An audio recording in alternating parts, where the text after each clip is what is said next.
سے بڑی چیز میں آپ کو بتاؤں، شیخ عبدالحق محدث دہلوی رحمۃ اللہ علیہ اتنے پائے کے بزرگ ہیں، مدینہ طیبہ کے آپ وہاں سے ہندوستان آئے تھے، حضور کے حکم پر آئے تھے، حضور پاک صلی اللہ علیہ وسلم کی خواب میں زیارت کرتے تھے اور مدینے میں رہتے تھے۔ اللہ کے نبی صلی اللہ علیہ وسلم کا حکم ہوا تھا کہ تم جاؤ ہند میں میری حدیثوں کو پھیلاؤ۔ علم حدیث آج بھی اگر آپ پوچھیں گے، چاہے کوئی بھی ہو، یہاں جتنے سنی دیوبندی جتنے بھی مدارس ہوں، اوپر جا کر کے شیخ عبدالحق محدث دہلوی صاحب سے ہی سند اوپر جاتی ہے ہندوستان میں، سند حدیث۔ تو شاہ صاحب رحمۃ اللہ تعالی علیہ جب یہاں آئے تھے تو ان کا ایک معمول تھا، حضور پاک صلی اللہ علیہ وسلم کی بارگاہ میں عریضہ پیش کر کے آئے تھے، بڑا دور کا سفر کر رہا ہوں، مدینے سے دوری مجھے برداشت نہیں ہوتی، کرم اتنا فرمائیں کہ دن بھر میں لوگوں میں حدیث کی نشر و اشاعت کروں گا، شام کو تھکا ہارا آ جاؤں، آنکھیں بند کروں تو آقا آپ کی زیارت ہو جائے، مدینے کی زیارت ہو جائے یا روضہ رسول کی زیارت ہو جائے۔ تو یہ معمول سیدنا عبدالحق محدث دہلوی کا تھا۔ جب آئے، بزرگوں نے لکھا ہے کہ وہ دن بھر درس و تدریس کرتے، حدیث پڑھاتے، اور شام کو مراقبے میں جاتے، نبی پاک صلی اللہ تعالی علیہ وسلم کے روزے کی زیارت کرتے یا حضور پاک کی بھی زیارت کر لیتے۔ یہ روز کا معمول تھا۔ ایک دن ایسا آیا کہ آپ ایک بستی سے گزر رہے تھے، بہت توجہ سے سنیں باباؤں کے عاشق لوگ، اور یہ میرا پیغام سب کو پہنچا ہے۔ یہ آج کے زمانے کا بابا نہیں ہے، شیخ عبدالحق محدث دہلوی کے زمانے کی بات کر رہا ہوں۔ گزر رہے تھے، کسی بستی سے گزرتے گزرتے ایک جنگل سے آپ کا گزر ہوا تو آپ نے دیکھا ایک خیمہ لگا ہے اور بہت سارے لوگوں کی بھیڑ جمع ہے۔ تو آپ بھی وہاں پہنچ گئے، لوگوں سے پوچھا کہ کیا ہے یہاں پر؟ کہا ایک بہت بڑے بزرگ ہیں یہاں پر، اللہ والے ہیں، بہت پہنچے ہوئے ہیں، اور تصوف کی بڑی باتیں ہیں، دل پر لگنے والی باتیں ان کی ہیں۔ تو مریدین کی بہت بڑی ایک جماعت بیٹھی ہوئی تھی، آپ بھی وہاں شریک ہو گئے۔ جو بزرگ تھے چھوٹی سی جھوپڑی میں تھے اور چارپائی پہ بیٹھے ہوئے تھے۔ شیخ صاحب رحمۃ اللہ علیہ جیسی آئے، آنکھیں بند کر کے انہوں نے کہا کہ شاہ صاحب قریب آ جائیے، مولانا علم حدیث کے جانکار، آپ تشریف لائیے، قریب آئیے۔ جب کسی کو کوئی نام سے پکارے تو وہیں تو ڈھہ جائے گا، پورا میرا سب کچھ پتا ہے حضرت کو۔ تم نے نے بلایا اور اس کے بعد بٹھایا، شاہ صاحب رحمۃ اللہ علیہ بیٹھے، اور اس کے بعد وہ بزرگ جب باتیں کرنے لگے، تصوف کی وہ پہنچی ہوئی باتیں، معرفت کی، حقیقت کی، طریقت کی باتیں، تو آپ کے دل پر بھی بڑا اثر ہوا، آپ بھی ان کے بہت باتوں سے متاثر ہوئے۔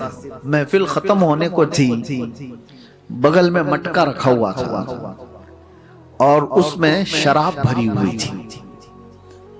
بزرگ نے اپنے مرید کو بلایا، یا جو انسٹنٹ خلافت لیا ہوگا اس کو کہا کہ بھرو جام بھر کے دو۔ ایک پیالہ شراب کا بھرا گیا اور وہ بزرگ کے ہاتھ میں دیا گیا، انہوں نے لیا، اور اس کے بعد شاہ صاحب رحمۃ اللہ علیہ سے کہا ان کو بھی ایک پیالہ دے۔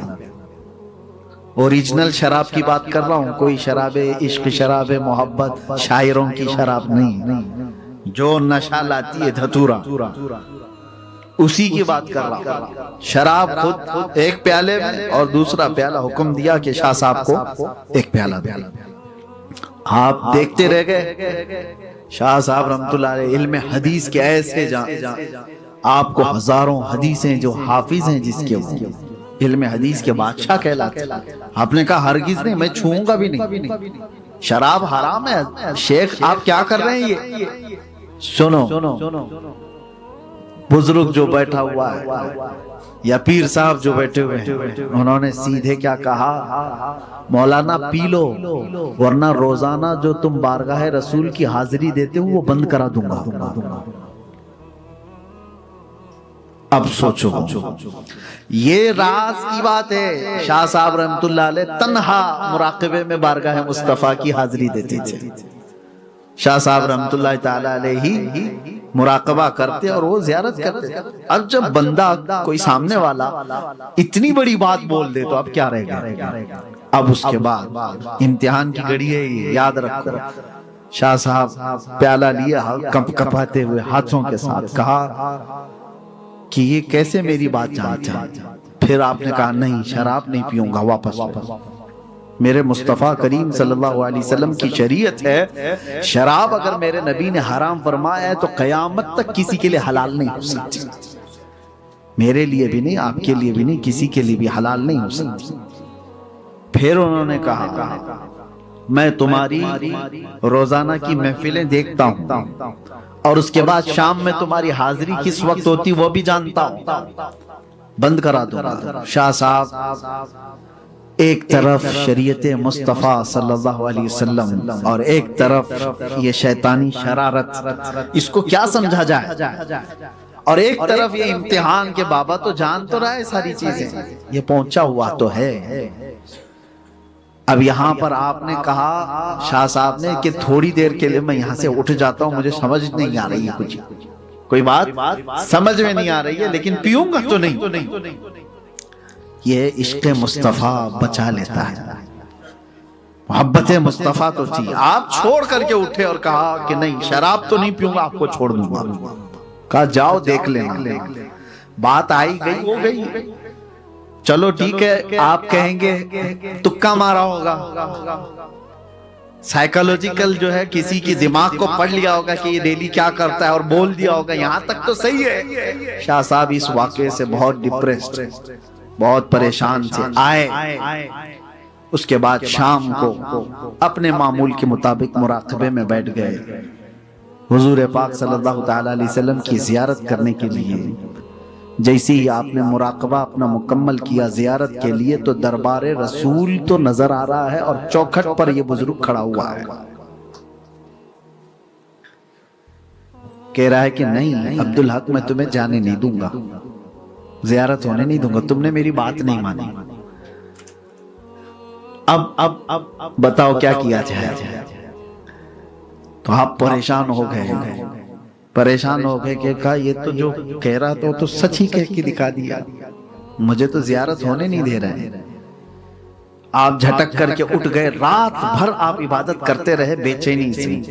دوسرے دن اس طرف گئے بھی نہیں, دوسرے دن گئے نہیں, اپنے آپ کو برداشت کرتے رہے. ظاہر سی بات ہے یہ بولنے میں آسان لگ رہا ہے, ایک عاشق رسول کی تڑپ آپ نہیں جانتے جس کو بارگاہ مصطفیٰ سے روک دیا جائے. میاں آج ہم کو اگر کوئی صرف سفر میں وہاں روک دے تو اوپر نیچے ہو جاتے ہیں, اور وہ ایسے فنا فی الرسول جن کی زندگی مصطفیٰ کے قدموں میں ہے اور وہ روزانہ بارگاہ مصطفیٰ کی حاضری دیتے ہو, ان کو اگر کوئی روک دے تو ان کا کیا حال ہوتا ہے, بسمل کی طرح تڑپتے ہیں. پھر دوسرا دن آیا, رات کو مراقبے میں بیٹھے, سیم وہی پوزیشن کل والی. آج بھی وہ شخص کھڑا آنکھوں کے سامنے ان کے نظر آتا ہے اور کہتا ہے عبدالحق میں تمہیں حاضری دینے نہیں دوں گا. دوسرا دن اسی طرح گزر گیا. اس سچویشن کو آپ سمجھو کہ دل ہو سکتا ہے کبھی مائل کر لے, جا کے صلح مصالحت کر لیتے ہیں. اتنی بڑی نعمت تو چھوٹ رہی ہے, اتنی بڑی دولت جو میرے ساتھ روزانہ کی تھی وہ چھوٹ رہی ہے, بات تو کر لیں, اس سے کیا مسئلہ ہے. ہو سکتا ہے وہ کوئی اوریجنل شراب نہیں پلا رہا ہو سکتا ہے کوئی اور شراب پلا رہا ہو, لیکن شیخ صاحب کہتے ہیں بدبو تو وہی دھتورے کی ہے. یہ نشہ لانے والی شراب کی بات کر رہا ہے, کیسے ہو سکتا ہے ایسے, بہت اپوزٹ چیز ہے. تیسرا دن آیا, تیسری رات آئی تو بے قراری اتنی بڑھ گئی, آپ کو میں بتا رہا ہوں. آج آپ نے مراقبہ نہیں کیا, آج ہمت نہیں ہو رہی تھی, مراقبہ نہیں کیا. اب جو اوریجنل چیز عاشق رسول کی ہوتی ہے وہ آپ نے استعمال کیا ہے.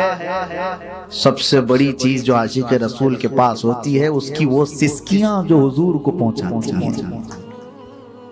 بے اختیار رو پڑے, بارگاہ مصطفیٰ نے کہا اس منظر سے, اس حال سے مجھے یا رسول اللہ آپ کے سوا کوئی نہیں نکالے گا. مجھے بتا دو یا تو میں غلط ہوں, آپ کی شریعت کا پاس و لحاظ کرنے کے لیے میں کھڑا ہوں, آپ کی حدیثوں کی حفاظت کرنے کے لیے میں سب چھوڑ کر کے آیا ہوں۔ آقا اگر میں غلط ہوں تو مجھے مار دیا جائے، مگر اس تڑپ کو اور لمبی نہ کیجیے، اس بے قراری کو اور لمبی نہ کی جائے، اگر مجھ سے کوئی خطا ہوئی ہے۔ یہ جب دل درد سے روتا ہے تو بزرگوں نے فرمایا محمد کو ہم بے قراروں میں ڈھونڈو، محمد کو غم گساروں میں ڈھونڈو صلی اللہ علیہ وسلم۔ اچانک آپ کی آنکھیں بند ہوئی، بارگاہ مصطفیٰ صلی اللہ تعالیٰ علیہ وسلم کی حاضری نصیب ہوئی۔ صرف اتنی ہی نہیں، روضہ رسول سے تیز آواز آتی ہے اخرج یا کلب، اے کتے ہمارے دربار سے نکل جا۔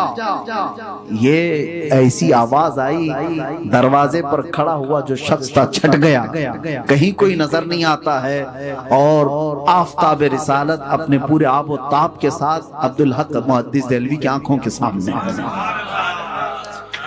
دل کو قرار، دل کو چین، دل کو سکون، اور پھر فرمایا گیا عبدالحق تو اپنے امتحان میں کامیاب ہو گیا۔ دیکھا گیا کہ تو شریعت کو چھوڑتا ہے اس چیز کے لیے بھی، یعنی حضور کے دیدار کے لیے بھی شریعت نہیں چھوڑی جاتی، دوسری تو چیزیں چھوڑو، حضور کے دیدار کے لیے بھی شریعت نہیں چھوڑی جاتی۔ شاہ صاحب رحمت اللہ تعالیٰ علیہ اس کے بعد ظاہر سی بات ہے جو اس پوزیشن پہ پہنچتا ہے نا تو پھر اس کا ایمان ہمالیہ سے بلند بہت بلند ہو جاتا ہے۔ مضبوط ایمان کے ساتھ آپ نکلے، اور اس کے بعد پھر سوچا کہ جا کر کے اب جنگل میں بیٹھے ہوئے اس پاکھنڈی کو بات کروں، کہاں چلا گیا وہ، تو جا کر کے اس راستے پر جاتے ہیں تو دیکھا مریدین تو ہیں بے چین بے قرار، ادھر ادھر کوئی ادھر پکڑو چھوڑو، یہ سب چیزیں چل رہی ہیں، اور کٹیا کہاں ہے، جھوپڑی کہاں ہے؟ تو دیکھا گیا جھوپڑی میں آگ لگی ہوئی ہے، دھواں دھواں ہے۔ لوگوں سے پوچھا کہ صاحب کہاں چلے گئے، کہاں گئے پیر صاحب؟ تو لوگوں نے کہا حضرت ہم کو پتہ نہیں، اچانک ایک حادثہ ہوا، ایک بجلی کڑکی، بجلی کا شعلہ جھوپڑی پر پڑا تو پڑا، بجلی کی اس شعلے سے آگ کی چنگاریاں نکلنے لگی، دھواں تو آ رہا ہے۔ ہم پیر صاحب کو بچانے کے لیے نکلے تو دیکھا جھوپڑی سے پیر صاحب نہیں، ایک کتا جا رہا تھا۔ شیخ صاحب نے فرمایا کتا ایسا ہی نہیں تھا، میرے مصطفیٰ کے حکم پر نکلا ہوا کتا تھا، وہ شیطان تھا، اور شیطان کو اللہ نے اتنی طاقت دی ہے وہ تمہارے تصورات میں بھی آ سکتا ہے۔ آپ کیا سمجھ رہے ہیں؟ تمہارے تصورات، بلکہ یہ فرمایا گیا ہے کہ شیطان تمہارے خون کے ساتھ دوڑ رہا ہے، خون کے ساتھ دوڑ رہا ہے۔ تو یہاں تک بھی بات پہنچ جائے تب بھی یاد رکھنا میرے مصطفیٰ کی شریعت کو نہیں چھوڑ سکتے، حضور پاک صلی اللہ تعالیٰ علیہ وسلم کو چھوڑ کر کے، ان کی شریعت کو چھوڑ کر کے، چاہے کوئی بھی ہو وہ ٹھوکر میں